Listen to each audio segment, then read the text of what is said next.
সুপ্রিয় দর্শক বন্ধুরা, আসসালামু আলাইকুম। কুষ্টিয়া লাইভ নিউজ ফেসবুক পেজের পক্ষ থেকে আমি আছি মহিবুল, আপনাদের মাঝে আমাদের কুষ্টিয়ার ইতিহাস, ঐতিহ্য এবং দুঃখ কষ্টের সকল ভিডিও তুলে ধরার জন্য। তো দর্শক বন্ধুরা, এই মুহূর্তে আমি রয়েছি কুষ্টিয়া মিরপুর উপজেলা সাহেবনগর নদী, যে পদ্মা নদী ভাঙন হচ্ছে সেই পাশটাতে। তো অ্যাকচুয়ালি আমার পিছনের দৃশ্যটা যদি আপনারা কি একটু খেয়াল করে দেখুন, নদী যে পরিমাণে ভাঙছে, কৃষকেরা তাদের যেই মাঠের ফসলগুলো রয়েছে তারা কিন্তু সংগ্রহ করায় ব্যস্ত রয়েছে। এখন আমি যদি একটু এই পাশটাতে খেয়াল করে দেখাই, এই পাশটাতে কিন্তু রয়েছে ধানের মাঠ। সেই ধানের মাঠগুলো কিন্তু এখন নদীগর্ভে বিলুপ্ত হয়ে যাচ্ছে এই মারাত্মক হিংস্রটি পদ্মা নদীতে।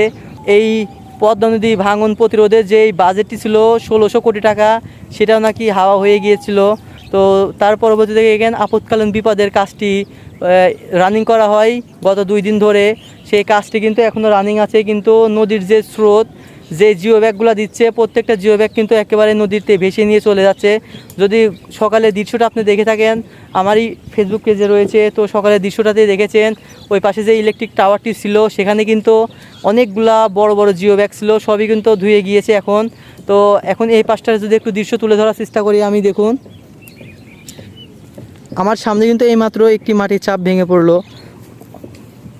আসলে এই পাশে যাওয়াটা অনেক রিস্ক, কারণ যে পরিমাণে নদী ভাঙন হচ্ছে এই মুহূর্তে।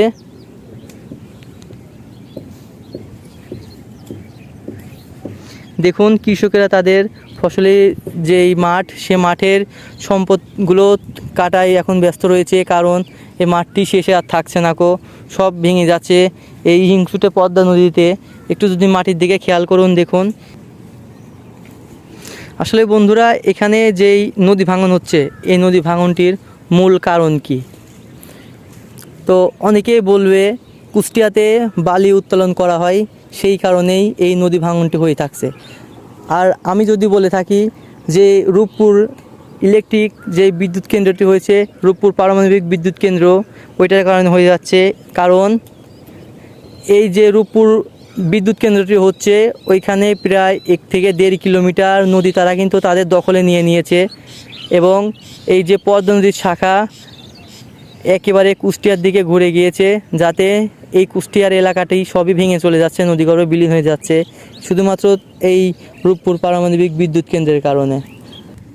এই ঘনস্রোতা পদ্মা নদীতে যে পরিমাণ ভাঙন দেখা দিয়েছে, এলাকাবাসী কিন্তু হুমকিতে রয়েছে, কারণ তাদের ফসলি জমি সবই চলে যাচ্ছে ধেয়ে ধেয়ে এই পদ্মা নদীতে।